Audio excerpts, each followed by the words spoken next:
Hi అండి, నమస్తే. Welcome to Telugu తడక.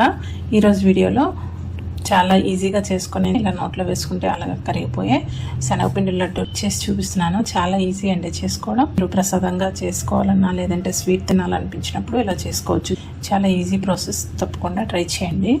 కడాయిలో ఒక అరకప్పు నెయ్యి వేసుకోవాలి. నెయ్యి కొంచెం వేడిగా అయిన తర్వాత ఇందులో 2 కప్పులు శనగపిండి వేసుకోవాలి. ఈ శనగపిండిని ఉండలు లేకుండా ఇలా నెయ్యిలో కలుపుతూ వేయించుకోవాలి. లో ఫ్లేమ్లోనే వేయించుకోవాలి. ఒక 10 నిమిషాల తర్వాత చూడండి ఇలా ఉండలు కట్టింది కదా, ఈ ఉండలు లేకుండా ఇలా కలుపుతూ లో టు మీడియం ఫ్లేమ్ని అడ్జస్ట్ చేసుకొని వేయించుకోవాలి. ఇక్కడ ఒక 10 నిమిషాల తర్వాత చూస్తే ఇక్కడ పొడి పొడిగా ఉంది, అందుకని నేను ఇక్కడ మరొక 2 టేబుల్ స్పూన్లు నెయ్యి వేస్తున్నాను. ఇలా వేసుకొని ఇలా మరొక 5-6 నిమిషాల పాటు ఈ శనగపిండిని వేయించుకోవాలి. వేయించడంలోనే ఉంటుంది ఈ లడ్డు టేస్ట్ అంతను. పచ్చిగా ఉంటే లడ్డు అస్సలు బాగోదు. అందుకని ఓపిక్గా మీడియం టు లో ఫ్లేమ్లోనే కలుపుతూ ఉండాలి. కంటిన్యూస్గా కలుపుతూ వేయించుకోవాలి.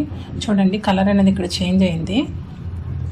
ఇలా కలర్ చేంజ్ అయినప్పుడు మనకి తెలిసిపోతుంది ఈ శనగపిండి వేగినట్టు. సువాసన అనేది చాలా బాగా వస్తుంది, గుమగుమలాడుతుంది.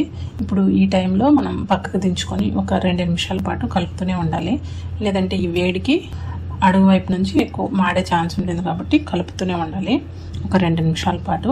తర్వాత మనం వేరొక కడాయిలో 1 కప్పు పంచదార వేసుకొని 1/4 కప్పు నీళ్ళు వేసుకొని ఈ పంచదారని కరిగించి మనం పౌడర్లా చేసుకోవాలి.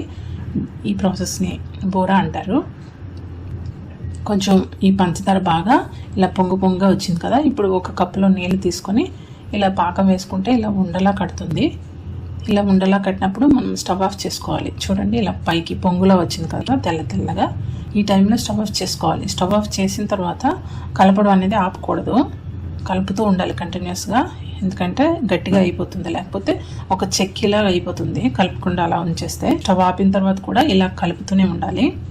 ఇలా కలుపుతూ ఉంటే మనకి సాల్ట్ లాగా తయారవుతుంది. చూడండి అక్కడక్కడ పెద్ద గడ్డలాగా కట్టింది కదా. ఈ టైం చల్లగా అయినప్పుడు ఇది మిక్సీ జార్లో వేసుకొని పౌడర్లా మనం మిక్సీ పట్టుకోవాలి. లడ్డూలో మంచి సువాసన రావడం కోసం ఒక 3-4 యాలకులు వేసుకొని ఇలా మిక్సీ పట్టుకోవాలి. మిక్సీ పట్టుకున్న ఈ బూరాన్ని చల్లించుకోవాలి. మనం ఈ ప్రాసెస్ అంతా ఎందుకనుకుంటే పంచదార పౌడర్తో అన్న చేసుకోవచ్చు, కానీ ఈ టేస్ట్ అనేది చాలా బాగుంటుంది. ఇలా జల్లించుకున్న తర్వాత ఇప్పుడు శనగపిండి అనేది గోరువెచ్చగా ఉండాలి, మరీ చల్లగా అయిపోకూడదు. ఇలా గోరువెచ్చగా ఉన్నప్పుడు ఈ బూరాన్ని వేసుకోవాలి. మనం ఈ బూరాకు బదులు ఇలా ప్రాసెస్ అంతా ఎందుకనుకుంటే పంచదార పౌడర్ కూడా వేసుకోవచ్చు. లేదంటే ఈ బూరా ఇలా వేసుకోవడం వల్ల మనకి లడ్డు చాలా మంచి టేస్ట్ వస్తుంది.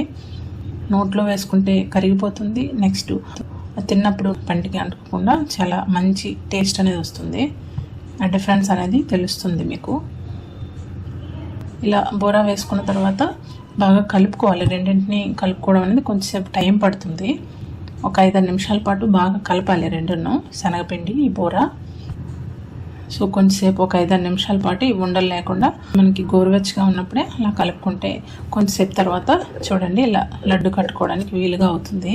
టెక్చర్ అనేది వచ్చింది. ఈ టైంలో కొద్దిగా మీడియం సైజు తీసుకొని పిండిని ఇలా లడ్డూలా చుట్టుకోవడమే. ఈ కొలతలతో చేయండి, మీకు కరెక్ట్గా మీకు వస్తాయి లడ్డూలు అనేవి. ఎక్కువ తక్కువ కాకుండా చాలా కరెక్ట్గా చూపించాను. ఈ మెజర్మెంట్స్ మీరు ఫాలో చేస్తే బాగా వస్తాయి లడ్డూలు. బయట ఈ బిస్కెట్స్ స్వీట్స్ కన్నా ఇంట్లో ఇలా హెల్తీగా చేసి పెట్టచ్చు. ఎప్పుడైనా స్వీట్ తినాలనిపించినా ఇలా ఇంట్లోనే చేసుకోండి. పిల్లలకు కూడా ఇలా చేసి పెట్టచ్చు. బిస్కెట్స్ ఇవన్నిటికి బయట బేకరీస్ కన్నా ఇవి చాలా బెటర్. ఇలా చేసుకుంటే తప్పకుండా ట్రై చేయండి.